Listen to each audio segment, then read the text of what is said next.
Assalamu alaikum guys, and welcome to another vlog. Alhamdulillah, in my last vlog I said I would tell you the full story from the beginning, and inshallah that's what I'll be doing today. So last year in 2017 in July time, one night I started getting these really severe chest pains. It felt like someone had literally stabbed me in the chest and it was coming out of my back. Literally, that's how severe they were. I could feel it through my chest and through my back. And you know, I did the most dizzy thing ever because I don't really go to hospitals or anything. Well, not then, I didn't. So I just, took 2 paracetamols and just tried to sleep it off. But alhamdulillah, that didn't work. Next day, the pains were still there, still so severe. And alhamdulillah, at the time, one of my cousins, he had actually broken his arm, and I went to visit him that day.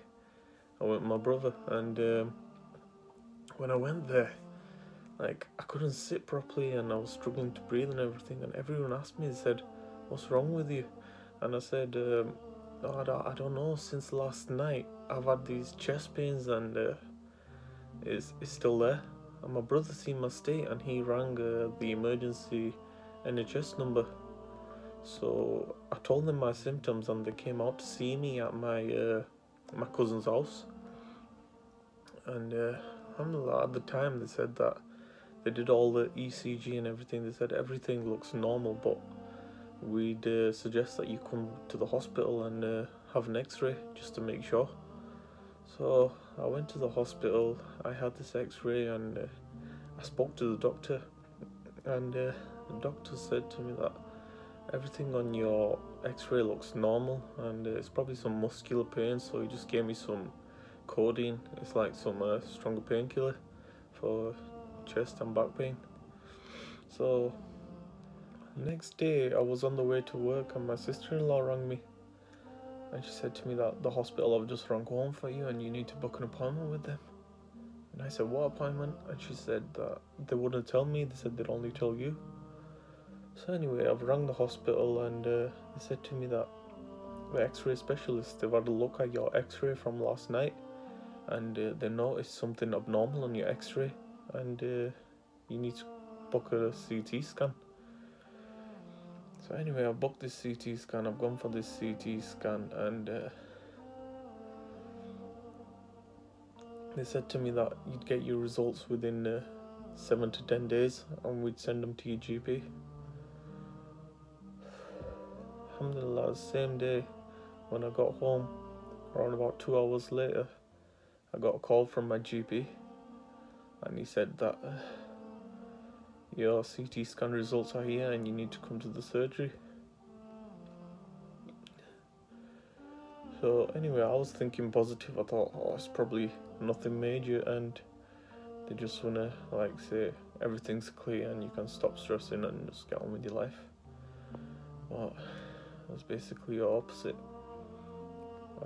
I went in to see my GP and he told me that they've on your CT scan they've seen some enlarged lymph nodes in your abdomen and in your chest. And alhamdulillah, at the time my GP fast-tracked my case, sent me on to the consultant at the hospital, and they did all their tests and everything, and doctor told me that it looks like a case of TB. He's actually told me it's TB or cancer, so I've started stressing even more. The next thing I know, I've got this ball started growing in the left side of my neck. Then when I got this ball growing in my neck, that's when things really kicked on, because when that started growing, they took a swab of that, and a week later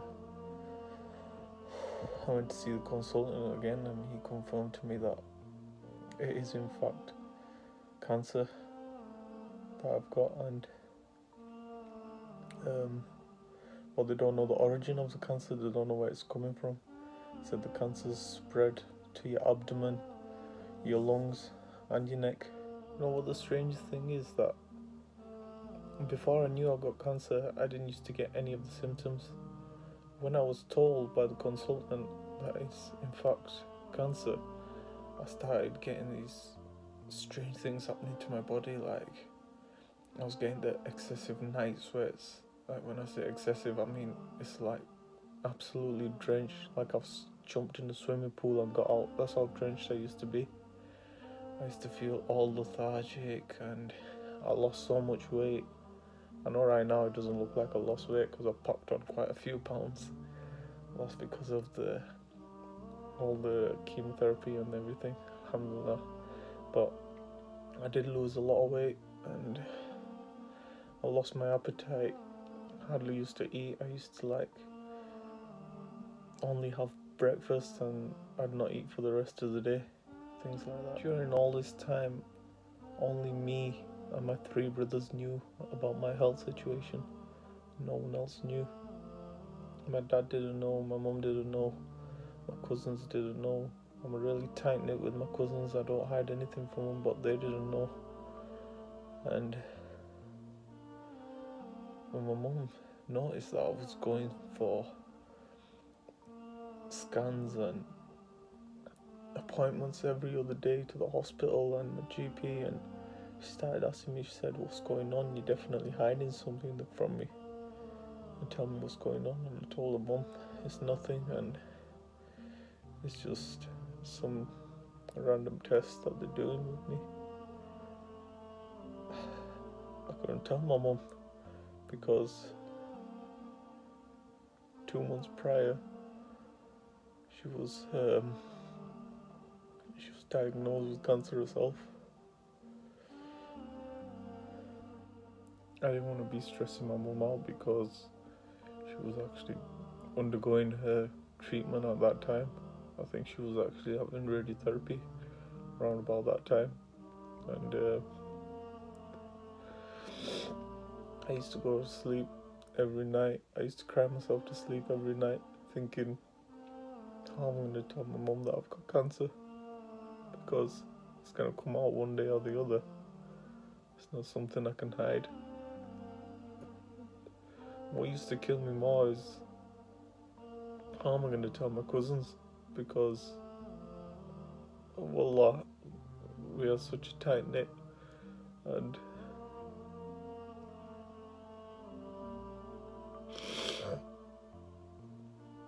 I knew they'd be devastated when they found out. A week or so later, my brother was getting married, and at the time of the marriage, just me and my brothers knew that I've got cancer. Nobody else knew.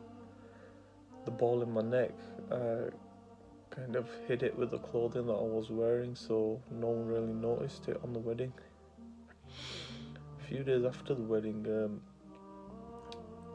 I had another appointment, and my mum said to me that I'm coming with you to this one because you're not telling me what's going on. So I kind of figured that that's the only way I'm going to be able to tell my mum that I've got cancer. So I took my mum to this appointment, and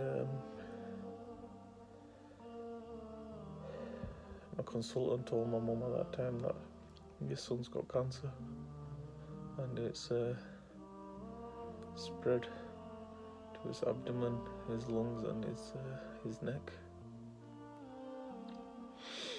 Then a couple of weeks later, on 31st of August, I had another scan, and alhamdulillah, that same day, the doctor rang me in the evening, around about 7 o'clock, and he said to me that we found the origin of your cancer, and you need to come in for an urgent operation. He said to me I could either come in that day or I could come in the next day, which was Eid day. And I spoke to my family, and we decided that I should go in that same day and have the operation first thing in the morning. So alhamdulillah, on Eid day I was in hospital having my operation to remove a tumour. On that Eid day, my cousins didn't see me, and my family kind of made an excuse that I was at my big brother's house and I wasn't feeling too good, so that's why I wasn't home. But I was in the hospital at the time, and one of my cousins actually clicked on, and he said that we've not seen him in a long time, and there's definitely something wrong with him, but you're not telling us. And he said to my dad at the time, he said that if we find out that something's wrong with him and you've not told us, we're not going to talk to you a lot anymore. So the following Wednesday, on the 6th of September, one day after my mum's birthday, I had an appointment with a different consultant in a different hospital where I was going to undergo my treatment. And when I went for that appointment, they said that we want to keep you in and we want to get your treatment started as soon as possible. So the next day, I had my PICC line put in my arm. That's something that they put in to feed the chemotherapy through. And then it was that day that I told my dad, I said, Dad, I need to tell my cousins because they're going to be my strength throughout this. I cry myself to sleep every night thinking, how am I going to tell my cousins? So I need to tell my cousins. So that night my dad's called all my cousins over to my house and he's told them that situation. Alhamdulillah, my cousins that same night, around about 11 o'clock that night, they come to see me in hospital. And since that day, that's when I became kind of mentally strong, knowing that I've got all my cousins around me. I've got a really good unit around me, family, friends and everyone. Alhamdulillah. And then on that Friday, the Jummah day, that's when I started my first cycle of chemotherapy. Inshallah, in my next vlog, I'll let you lot know how that first round of chemotherapy went, the first 4 cycles, how they went, and all the side effects and everything. It's tough, but alhamdulillah, I'll keep fighting on. Until next time, assalamu alaikum wa rahmatullahi wa barakatuh.